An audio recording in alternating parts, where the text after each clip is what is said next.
لا إله إلا الله محمد رسول الله عليه صلاة الله وآله والأحبة. Assalamualaikum warahmatullahi wabarakatuh. Bismillahirrahmanirrahim. Pertama-tama marilah kita panjatkan puji syukur kehadirat Allah Subhanahu wa Ta'ala yang telah memberikan kita nikmat yang sebegitu luar biasa, yakni nikmat iman dan Islam. Dan tidak lupa, sholawat beserta salam semoga terlimpah curahkan kepada Nabi besar kita, Nabi Muhammad sallallahu alaihi wasallam, kepada keluarganya, para sahabatnya, pengikutnya, dan kepada kita sekalian. Rasulullah sallallahu alaihi wasallam di waktu perang Hunain, setelah beliau sholat, terlihat bibirnya bergumam membaca sesuatu. Tidak ada sahabat yang tahu apa yang dibaca oleh beliau dan kenapa beliau melakukannya. Sebuah kejadian yang jarang dilakukan oleh Rasulullah sallallahu alaihi wasallam. Hal ini mengundang tanya Suhaib, salah satu sahabat Nabi. Dia pun mencoba bertanya kepada Rasulullah sallallahu alaihi wasallam, mengapa beliau melakukan hal demikian itu. Rasulullah sallallahu alaihi wasallam kemudian menyebutkan sebuah kisah. Al-Kisah, ada seorang nabi yang begitu kagum dengan pasukan perangnya. Begitu kuat dan perkasa pasukan perang itu, sehingga membuat nabi tersebut berbangga diri. Dia berkata, "Siapa yang mampu mengalahkan pasukan itu?" Ucap sang nabi dengan nada sombong. Nabi tersebut begitu senang dengan pasukannya, hingga lisannya terpeleset mengucapkan kata yang kurang baik. Allah Subhanahu wa Ta'ala kemudian menegur nabi tersebut, dan Allah Subhanahu wa Ta'ala memberikan 3 pilihan pada nabi itu sebagai hukuman atas sikap sombongnya.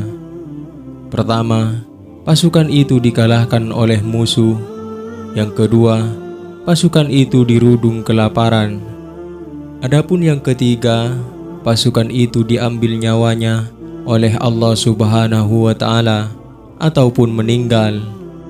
Nabi tersebut kemudian melibatkan pasukannya untuk bermusyawarah memilih satu dari 3 pilihan yang diberikan Allah Subhanahu wa Ta'ala. Pasukan Nabi itu menyerahkan keputusan terbaik kepada Nabi. Mereka ikhlas dan tunduk dengan apa yang Nabi pilihkan. Nabi itu kemudian sholat, berusaha mencari petunjuk dari Allah Subhanahu wa Ta'ala untuk mencari jalan terbaik yang dipilihnya.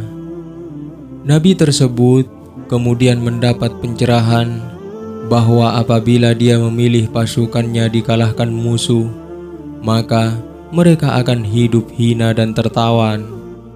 Tentu Nabi tidak akan memilih pilihan ini. Adapun kelaparan hanya akan membawa penderitaan dan nestapa berkepanjangan. Nabi tersebut memilih pilihan terakhir, yakni kematian pasukannya. Beliau memilih demikian karena mati adalah keniscayaan yang pasti akan ditemui oleh siapapun. Nabi tersebut telah memutuskan untuk memilih yang ketiga. Allah Subhanahu wa Ta'ala kemudian mencabut nyawa pasukan Nabi itu yang berjumlah sekitar 70.000 orang. Rasulullah Shallallahu alaihi wasallam yang tengah berada di perang Hunain sadar bahwa pasukannya sekarang begitu kuat dan banyak. Rasulullah Shallallahu alaihi wasallam khawatir hal yang serupa menimpa beliau. Oleh karena itu, Rasulullah Shallallahu alaihi wasallam berdoa, "Allahumma bika uqatilu wa bika usawilu wa la haula wa la quwata illa billah." Ya Allah, kami berperang karenamu dan kami berlindung kepadamu. Tidak ada daya kuasa dan kemampuan kecuali berasal dari Allah Subhanahu wa Ta'ala. Dan demikianlah kisah Rasulullah Sallallahu Alaihi Wasallam berdoa di perang Hunain. Mudah-mudahan video singkat ini bermanfaat. Wallahu a'lam bishawab. Assalamualaikum warahmatullahi wabarakatuh.